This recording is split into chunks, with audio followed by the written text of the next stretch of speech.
Hello दोस्तों, राधे राधे। स्वागत है आप सभी लोगों का edu@55 यूट्यूब चैनल में, जो कि आपका अपना चैनल है। दोस्तों, जैसा कि आप लोग जानते हैं कि आपका लेखपाल का एग्ज़ाम 21 मई को होना है। उसमें उत्तर प्रदेश विशेष के 20 क्वेश्चन आएंगे, ठीक है। तो मैं आपको उत्तर प्रदेश विशेष के इम्पोर्टेंट टॉपिक का छोटे छोटे वीडियो के माध्यम से आपका वो कंप्लीट करा रहा हूँ, जिसमें 3 वीडियो मैंने करवा चुके हैं दोस्तों। जिसमें एक वन्यजीव विहार था, एक प्रमुख स्मारक थे, और एक था आपका उत्तर प्रदेश विशेष के कुछ ज़रूरी चीज़ें थी। भूगोल भूगोल सॉरी सर, सॉरी भूगोल था वो, ठीक है। तो दोस्तों, आज ये चौथा पार्ट है वीडियो का, जिसमें मैं आपको उत्तर प्रदेश विशेष की कुछ प्रमुख बातें बताऊंगा।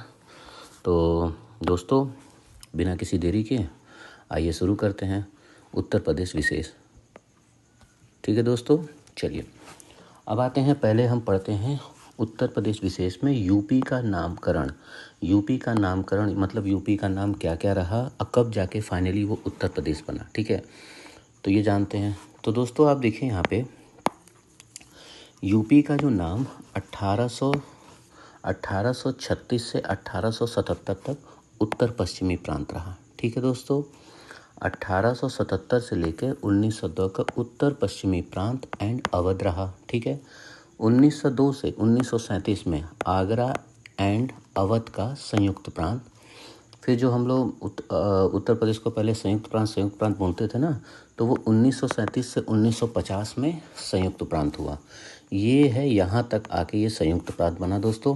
फिर फाइनली 24 जनवरी 1950 से हमारा प्यारा उत्तर प्रदेश का नाम उत्तर प्रदेश पड़ा, और वो अब तक है, ठीक है दोस्तों। ठीक, तो ये है उत्तर प्रदेश का नामकरण, कहाँ से कहाँ तक ये आए और कैसे कैसे बने, किस किस ईयर में क्या क्या बदलाव हुए, सब लिखा है। आप इसको दोस्तों याद कर लीजिएगा, कभी कभी पूछ लेता है, ठीक है दोस्तों। अब आगे बढ़ते हैं दोस्तों। यहाँ अब हम पढ़ाएंगे आपको यूपी की राजधानी। जिस तरह दोस्तों उत्तर प्रदेश का नाम बदला हुआ है कई बार, ठीक है, उसी तरह राजधानी भी, लेकिन राजधानी ज़्यादा नहीं बदली है दोस्तों। ये आ गए यूपी की राजधानी, ठीक है दोस्तों। तो यूपी की राजधानी 1836 से 1858 में आगरा रही, ठीक है। 1958 से 1921 में प्रयागराज रही दोस्तों, और 1921 से 1937 में ये लखनऊ रही, लेकिन ये आंशिक रही, ठीक है दोस्तों। 1937 में इसको लखनऊ पूर्णतः कर दिया गया। तो ये राजधानी का पूरा हिस्ट्री है, कैसे कैसे राजधानी बदली दोस्तों, ठीक है।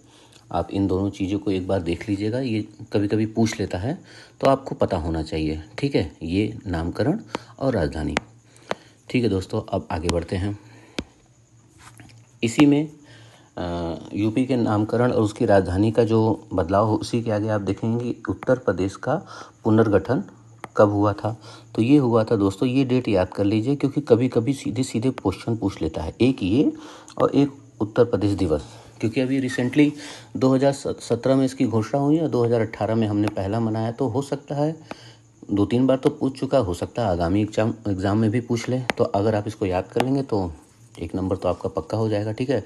या स्टेटमेंट में दे दे दोस्तों कि एक पहले स्टेटमेंट में आपको ये दे दे कि राज्य का पुनर्गठन 1 नवंबर 1956 में हुआ है, और हम लोग उत्तर प्रदेश दिवस 24 जनवरी को मनाते हैं, ठीक है। तो अगर पता रहेगा तो आपका ये दो क्वेश्चन रहेंगे, लेकिन एक ही क्वेश्चन में करके देगा तो आपका दोनों सही हो जाएगा, ठीक है दोस्तों। तो इसको भी। अब एक ज़रूरी बात, पिछले क्लास में मैंने बताया था कि उत्तराखंड उत्तर प्रदेश से अलग हुआ था, ठीक है, सन 2000 में, ठीक, 9 नवंबर सन 2000 में, ठीक है। आज ये एडिशनल नोट आप जान लीजिए। देखिए एग्ज़ाम आजकल बड़ा टफ बन रहा है, कुछ भी पूछ दे, तो आप हर चीज़ के लिए तैयार रहिए, ठीक है। आप तैयार रहेंगे तो आपको भी कॉन्फिडेंस लगेगा, ठीक है। तो नोट ये है दोस्तों कि 9 नवंबर 2000 को यूपी के 13 जिलों को काटकर उत्तराखंड राज्य का निर्माण हुआ था, ठीक है। ये कल मैं बताना भूल गया था, वो आज बता रहा हूँ कि 13 जिलों को काटकर उत्तराखंड राज्य का निर्माण हुआ था, ठीक है। तो ये भारत का 27वां राज्य बना था, ठीक है दोस्तों। यही नोट मैं कल आपको नहीं बता पाया था, आज बता रहा हूँ दोस्तों। तो ये आप नोट कर लीजिएगा, ये भी एक बहुत अच्छी इन्फॉर्मेशन है उत्तर प्रदेश के बारे में। अब आते हैं यूपी के प्रमुख चिन्ह, ठीक है दोस्तों। तो प्रमुख चिन्ह में यूपी का सबसे पहला आपका पड़ेगा राजकीय चिन्ह। राजकीय चिन्ह 2 मछली उसमें होते हैं, तीर धनुष होते हैं और 3 तरंगे। 2 मछली, तीर धनुष और 3 तरंगे। ये तीर धनुष भगवान श्री राम को इंडिकेट करता है दोस्तों, और ये 3 तरंगे आपकी 3 नदियाँ गंगा, यमुना, सरस्वती, गंगा, यमुना और सरस्वती,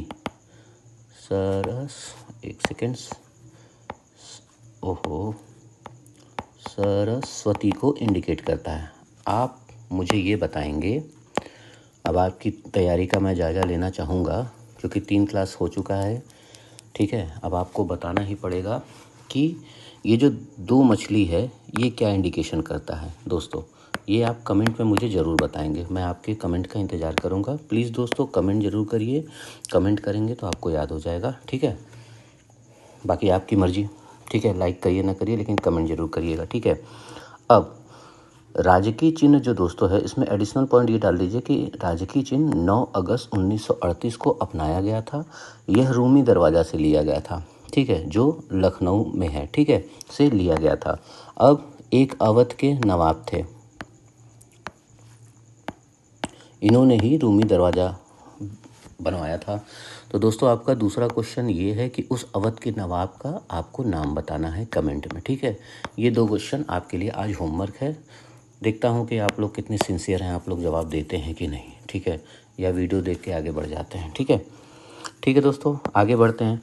उत्तर प्रदेश का राजकीय पक्षी सारस है। उत्तर प्रदेश का राजकीय पशु बारहसिंगा है। उत्तर प्रदेश का राजकीय वृक्ष अशोक है। उत्तर प्रदेश का राजकीय खेल हॉकी है, ठीक है दोस्तों। आगे चलते हैं। उत्तर प्रदेश का राजकीय मछली चिताला है, ठीक है। फिर उत्तर प्रदेश का राजकीय पुष्प पलाश या टेशु। एक चीज़ आप लोग को मालूम है, पहले उत्तराखंड सन 2000 में अलग हुआ था, तो उसके बाद तक भी उत्तर प्रदेश का जो वो राजकीय पुष्प था वो ब्रह्म कलश था दोस्तों, ब्रह्म कलश, ठीक है दोस्तों। ये 2011 में पलाश या टेशु को अपनाया गया। ये आप याद रखिएगा कि ये जो पलाश है वो उत्तर प्रदेश का राजकीय पुष्प कब बना, इसके पहले क्या था, ठीक है। अभी वो जो ब्रह्म कलश मैंने आपको बताया है दोस्तों, अभी जो मैंने ब्रह्म कलश आपको बताया है वो अब उत्तराखंड का है, उत्तराखंड का है, और ये पलाश या टिश्यू हो गया है उत्तर प्रदेश का, ठीक है दोस्तों। आगे बढ़ते हैं। आगे आप देखिए राजकीय मिठाई। राजकीय मिठाई क्या है आपकी? जलेबी। राजकीय जलेबी मोस्ट इम्पॉर्टेंट पूछ लेता है, एक ये पूछ लेता है और एक दोस्तों आपका ये जनरली पूछता है, ठीक है।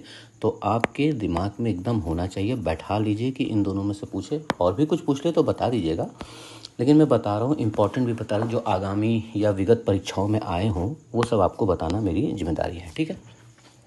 आगे 4th पॉइंट हम पढ़ेंगे नवसृजित जिले, जो नए नए जिले बने, जैसे अमेठी बना है, शामली बना है, संबल बना है, हापुड़, ठीक है दोस्तों। तो अमेठी कब बना है? 2010 में। शामली कब बना है? 2011 में। संभल कब बना है? 2011 में। हापुड़ कब बना है? 2011 में। अब ये ज़िले जो बने हैं, तो अब यूपी के ही किसी ज़िले को ही काट के बने हुए दोस्तों ना, तो इसलिए मैंने आपके सहूलियत के लिए इसको आगे लिख दिया है। अमेठी किससे बना है? रायबरेली व सुल्तानपुर से, ठीक है दोस्तों। शामली मुजफ्फरनगर से, ठीक है। संभल बदायूं और मुरादाबाद, इसकी मैंने ट्रिक याद की थी दोस्तों, संभल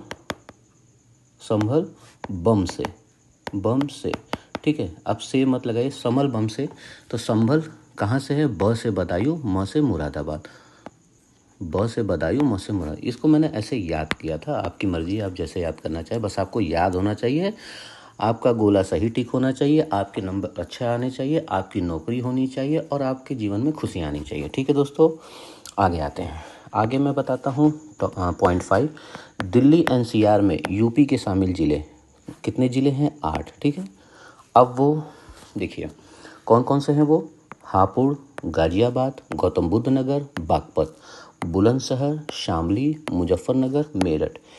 अब लोगों को बड़ा कन्फ्यूज़न होता है कि कौन कौन से ज़िले हैं, कौन कौन से शामिल हैं, याद करते हैं भूल जाते हैं, याद करते हैं भूल जाते हैं, क्योंकि कंटिन्यूटी नहीं रहती है। तो मैं आज इसका आपका निवारण कर दे रहा हूँ, आपको एक ट्रिक बता दे रहा हूँ कि आपको याद रहेगा, बस ट्रिक को तो एक बार याद करना पड़ेगा दोस्तों, याद कर लेंगे तो हमेशा के लिए आपका हो जाएगा। ठीक है, तो दोस्तों जिया नाम की एक लड़की है, ठीक है, वो उससे कोई पूछता है कि गौतम बाबू कब आएंगे, ठीक, गौतम बाबू आज आएंगे, गौतम बाबू आज आएंगे, तो बोलती है हाँ,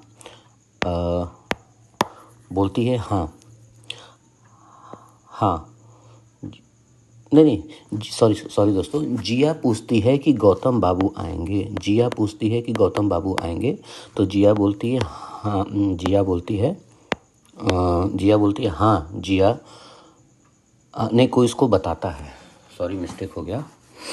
जिया पूछती है कि गौतम बाबू आएंगे, तो एक आदमी बताता है कि हाँ जिया, गौतम बाबू शाम को नगर में आएंगे। सीधे आप ट्रिक याद करिए, इतनी कहानी मेरी मत याद रखिए, ठीक है, वो तो मैं इसलिए बता रहा था कि आपको समझ में आ जाए।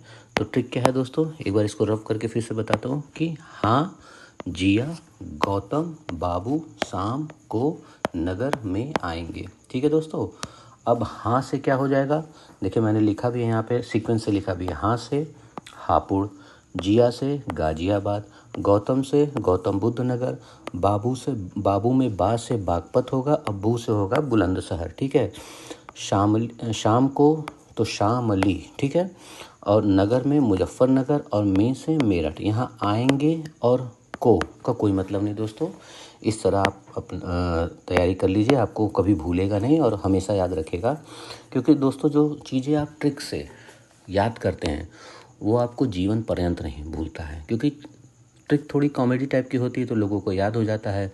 अब यही आपको मैं याद करने के दे दूँ, हापुड़, सीधे बोल दूँ हापुड़ पढ़ लो, हापुड़, गाजियाबाद, गौतम बुद्ध नगर, बागपत, बुलंदशहर, शामली, मुजफ्फरनगर, मेरठ।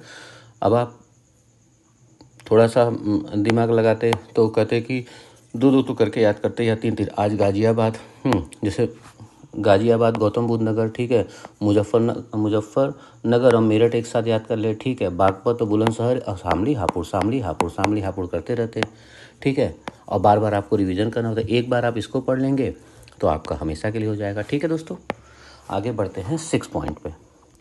यूपी के 7 जिलों में पुलिस कमिश्नरेट प्रणाली है, ठीक है, तो वो 7 जिले भी कभी कभी पूछ लेता है दोस्तों, उन 7 जिलों के नाम आपको याद रहने चाहिए। ठीक है, तो लखनऊ नवाबों का शहर, कानपुर चर्मनगरी, बनारस, बनारस तो आपका घाटों का शहर, प्रयागराज, कुंभ नगरी, आगरा ताज नगरी, गौतम बुद्ध नगर और गाजियाबाद, ये तो उद्योग नगरी कहा जाता है। अच्छा हाँ दोस्तों, कुछ कुछ शहरों के आपको वो नाम भी याद करने पड़ेंगे कि उसको किस नाम से, जैसे आंवला नगरी किसे कहते हैं, आंवला नगरी उसको बोलते हैं प्रतापगढ़ को, ठीक है, प्रतापगढ़ को। ताला नगरी किसे कहते हैं, चमड़ा नगरी किसे कहते हैं, ठीक है, हींग नगरी किसे कहते हैं, हींग कहाँ पाया जाता है, ये सब भी आपको अभी मैं वीडियो सब बना के दूंगा। आप लोग कमेंट ही नहीं करते हैं कि चाहिए कि नहीं चाहिए, ठीक है, करेंगे तो मैं दूंगा ही, मैं आप ही लोग के लिए तो ये वीडियो बना रहा हूँ। ठीक है, ठीक है दोस्तों, तो आगे में मैं उसको करवा दूंगा, आप लोग परेशान मत होकर, धीरे धीरे पढ़िए, ज़्यादा बर्डन लेके एक दिन में सब आप नहीं पढ़ पाएंगे, धीरे धीरे आराम से पढ़िए ताकि एग्ज़ाम तक आपके अच्छे प्रिपरेशन हो जाए। ठीक है दोस्तों, अब आइए उत्तर प्रदेश में प्रथम पढ़ते हैं। ठीक है, उत्तर प्रदेश में प्रथम राज्यपाल, बच्चा बच्चा जानता होगा क्योंकि उसने भी हिस्ट्री पढ़ी है। 1924 में ये पहली बार कांग्रेस का अध्यक्ष भी बनी थी, ठीक है, जो कि पहली भारतीय महिला थी जो कांग्रेस की अध्यक्ष थी।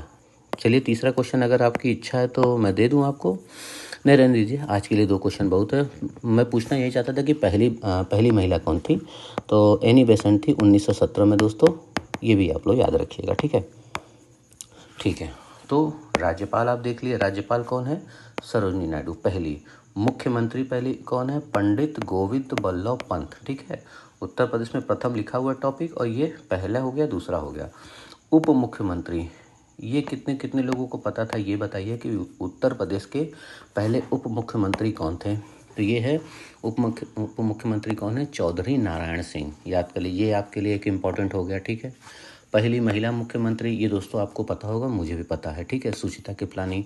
प्रथम विधानसभा अध्यक्ष कौन थे, राष्ट्रीय पुरुषोत्तम दास टंडन। ये तो जनरली ये और ये दोस्तों आप लोगों को पता होगा, मुझे ऐसी उम्मीद है। जो नहीं पता था वो भी मैंने आपको बता दिया कि उप मुख्यमंत्री पहले कौन थे? कुछ बच्चे अच्छे पढ़ने में होंगे, उनको जरूर मालूम होगा। जिसको नहीं मालूम है वो याद कर ले, और जिसको मालूम है वो रिवाइज कर ले। इससे अधिक इसमें कुछ नहीं हो सकता कि मुझे पता था आप ये क्यों पढ़ा रहे हैं, मुझे नहीं पता था आपको को पढ़ाना चाहिए, ये सब नहीं। जिसको पता है वो रिवीजन कर ले, जिसको नहीं पता है वो पढ़ ले। ठीक है दोस्तों। अब अन्य तथ्य मैं आपको कुछ इंपॉर्टेंट चीज़ें बताऊंगा, ठीक है, जिसमें से कुछ आपको मालूम भी होगा। ठीक है, तो अन्य तथ्य में आइए दोस्तों। पहला, 4 बार मुख्यमंत्री यूपी में कौन बना? तो आपका आंसर होगा मायावती जी। ठीक है। सबसे युवा मुख्यमंत्री कौन बना? पूछ लेता है दोस्तों कभी कभी। आपको लग रहा है कि बड़ा सिंपल सवाल है। सिंपल सवाल इसलिए नहीं लग रहा है कि ये क्वेश्चन आप देख रहे हैं, आप ये देख रहे हैं जैसे लोगों के जवान पे मायावती का नाम है, अखिलेश यादव का नाम है। ठीक है, तो इसलिए आपको इजी लग रहा है कि ये नहीं पूछेगा, लेकिन ये क्या है, इनकी उपलब्धि क्या है वो भी आप जान लीजिए। ठीक है, नाम तो याद रहेगा। अब मायावती, अखिलेश यादव नाम है तो याद ही रहेगा। ठीक है। आइए अब एक इम्पॉर्टेंट, ये भी यूपी के ऐसे सीएम जो पीएम भी बने। ठीक है दोस्तों, क्या है? यूपी के ऐसे सीएम जो पीएम भी बने। कौन कौन हैं? 2 लोग हैं, एक हैं चौधरी चरण सिंह और दूसरे हैं विश्वनाथ प्रताप सिंह। ये इंपॉर्टेंट है दोस्तों, आप इसको याद कर लीजिए। ठीक है, क्या हम बोले हैं? यूपी के ऐसे सीएम जो पीएम भी बने। कौन कौन? चौधरी चरण सिंह, ठीक है, चौधरी चरण सिंह और विश्वनाथ सिंह। ठीक है, ठीक। अब आते हैं दोस्तों वो क्वेश्चन, ठीक है, तीसरा पॉइंट। ठीक है, यूपी के साथ उत्तराखंड के सीएम भी थे।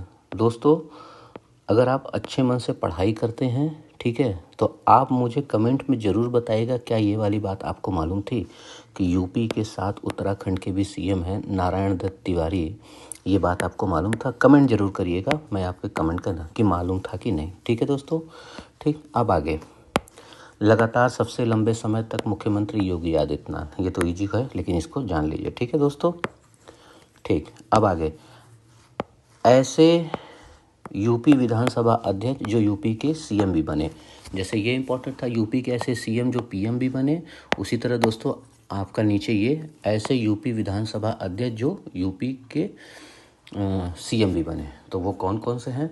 तो दोस्तों हैं बाबू बनारसी दास और श्रीपति मिश्र। ये दोनों नाम भी आप याद कर लीजिए, ये भी इम्पॉर्टेंट है आपके लिए। ठीक है दोस्तों, ठीक। आगे बढ़ते हैं। ठीक है, ये दोस्तों सर्वाधिक बार विधानसभा अध्यक्ष। ठीक है, तो इसमें भी 2 नाम आप याद कर लीजिए। अब सिंपल देखिए क्वेश्चन जो ऊपर से मैंने लिखा है, आपको क्या लगता है ये अब पूछेगा? बहुत आपका किस्मत अच्छा रहेगा तो पूछेगा, लेकिन आपको लगता है ये पूछेगा, ये पूछेगा, ये पूछेगा, ये पूछ सकता है। ठीक है, ये पूछेगा, ये पूछेगा, ये पूछेगा, नहीं, ये इम्पोर्टेंट है। ठीक है दोस्तों, ये नहीं पूछेगा, ये नहीं पूछेगा, लेकिन जानना चाहिए। मान लीजिए पूछ ही दे, आपका किस्मत अच्छा हो, वैसे भी आप लोग अच्छी किस्मत लेके पैदा हुए हैं, तो जानना तो चाहिए ना। मैं तो एक बात बता रहा हूँ कि अब पेपर का लेवल वो नहीं रह गया जो आप लोग समझते हैं। ठीक है दोस्तों, तो सर्वाधिक बार विधानसभा अध्यक्ष, ये भी आपको मैंने बता दिया, आत्माराम गोविंद केसीनाथ त्रिपाठी। ठीक है दोस्तों, ये देखिए केसीनाथ त्रिपाठी, ये भी जान लीजिए सर्वाधिक 3 बार बने हैं। ठीक है दोस्तों, तो दोस्तों कैसी लगी ये वीडियो आपको मुझे ज़रूर बताइएगा। ठीक है, और जो पिछला वीडियो जो दोस्त मेरा नहीं देखा है उसको जाके देख ले, अपनी पढ़ाई को और अच्छे से बेहतर बना ले। ठीक है दोस्तों, और अगर मेरा प्रयास आपको अच्छा लग रहा हो तो कृपया करके मेरे चैनल को सब्सक्राइब करिएगा, ताकि अगर मैं अगली वीडियो आपके यूट्यूब पर डालता हूँ तो आपको वो मिल जाए, इसलिए बोल रहा हूँ। ठीक है, कमेंट जरूर करिएगा जो क्वेश्चन आपसे पूछा गया है। दोस्तों लाइक करिए, मत करिए, मुझे कोई फ़र्क नहीं पड़ता। अपनी नॉलेज को गेन करिए और सब्सक्राइब कर लीजिए, ताकि अगर आपको कुछ और जानकारी मिलना चाहे तो मिल लें। ठीक है, थैंक यू दोस्तों, हर हर महादेव। इसी के साथ आपसे विदा लेता हूँ। आप अच्छे रहिए, स्वस्थ रहिए, मस्त रहिए। ठीक है दोस्तों, हर हर महादेव।